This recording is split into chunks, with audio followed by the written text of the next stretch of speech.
Hi guys, welcome to today's class. So we'll be talking about basic cell formatting. I'll be teaching us how to make use of the font group, everything in the font group, and everything in the alignment group.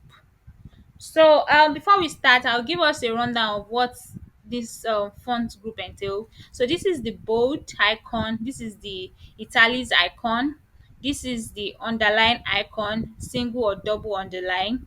Then this is our border, this is our cell fill, this is our text fill. This is to this particular a big A is to increase, this particular big A is to increase the text size. This smaller one is to reduce the font size. So you could also increase the font size by coming to this drop down and selecting any of the numbers you want. Then if you want to change the fonts to different type of fonts, you want the wordings to come out in different ways, this is where you come to. So now let's begin. So let's say this is our heading, for example, and we cannot allow our heading to look like our normal text, so we want to make it bigger. So what we need to do is just come to this drop down. This is the font size drop down. You can see that when we highlight it, it brings font size, change the size of your text. So let's select the drop down. Then let's say I want to increase it to 28.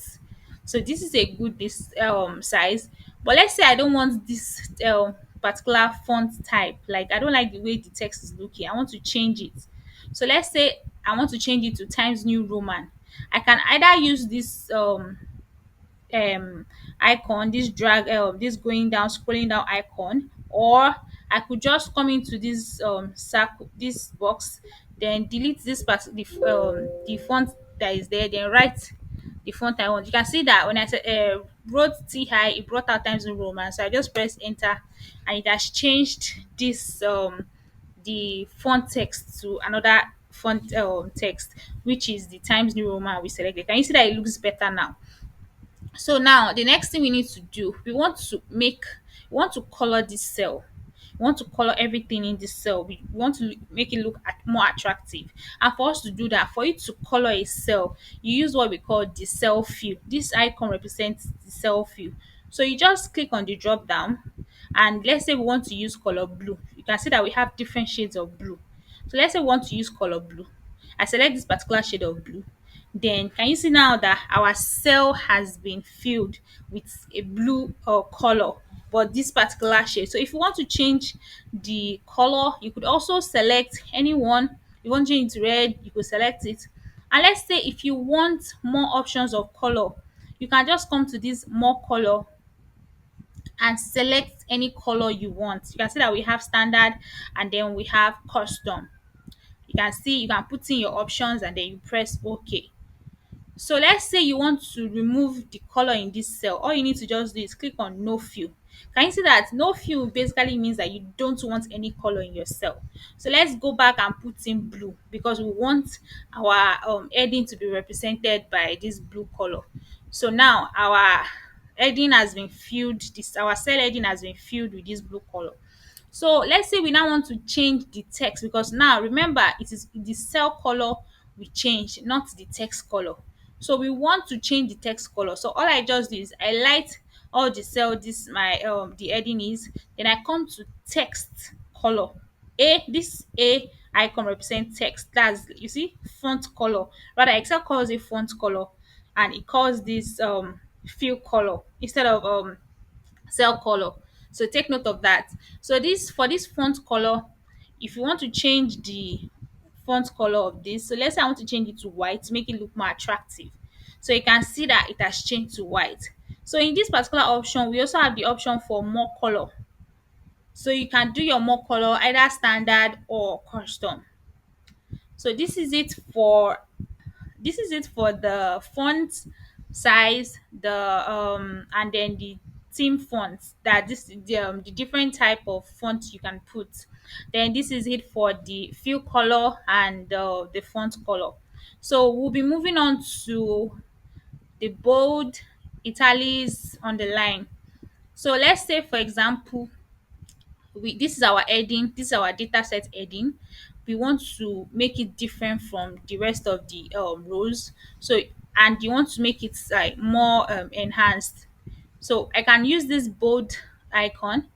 Can you see that it's different from the rest? So it's bolding it. So I just clicked on, I selected, what I did was just that I selected the cell, the row, like everything I wanted to bolding. Then I came to this bold. So if I deselect this, can you see that it has turned back to the normal?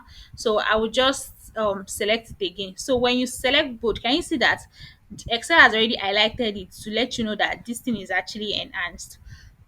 So now let's make use of these italics.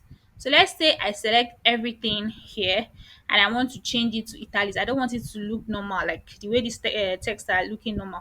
So I can just select this italics. Can you see that it has changed the way the text are reflecting? So if I click on this eye back to deselect it, it brings it back to normal.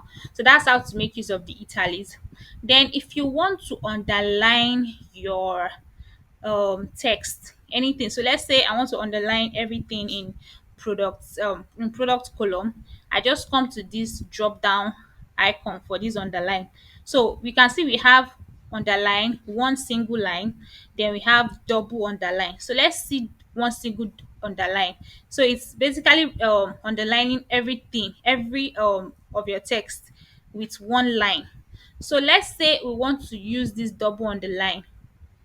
Can you see that it's basically underlining it with two lines? So let's say we want to deselect it now. You just click on the D, then it brings it back to normal.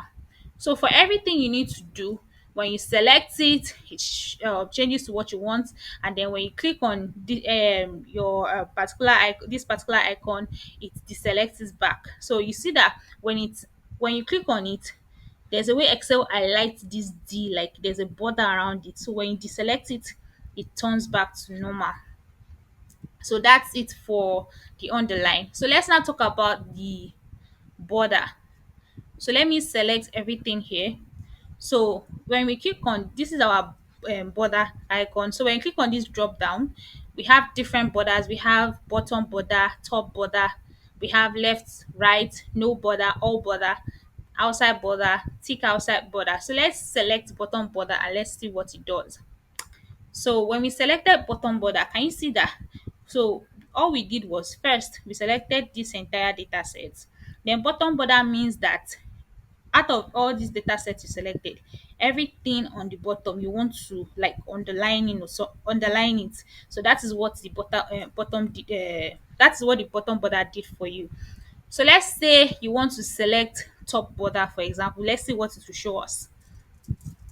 So you can see that it's underlined the top border for us. So if you don't want to put any border, you can just select no border. So let's see. Can you see that it has erased both borders? So if you want to put border all around this data set, so all you need to do is just select this arrow, then select all border. So can you see that even inside everything, it gave you, it on ruled everything like the way it look like if you were creating a table. So let's say we want to remove all this border. So I select the cell, this is our select icon, then I come to this drop down, then I put no border. So let's say I want to have a thick outside border. Let's see what it will do for us. So can you see everything? It just gave us a thick outside border, everything outside, nothing inside like the one for all border. So let me now deselect it and take it back to normal. So I just select no border. So there are different options. You can scroll down to make use of the one you want to. So you see you have top and double bottom border, you have top and thick bottom border. So depending on what you need it for, you select what you need it. You select the one that would fit what you want to do.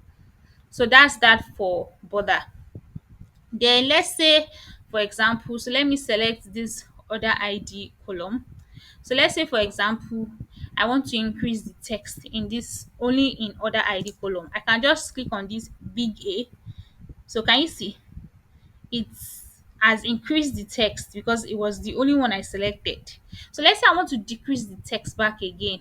I will just select this small a. Can you see it decrease font size? So I just select this small a, then it will decrease it. So this is it for the font. Before we move to alignment, kindly give us a thumbs up and subscribe to our channel.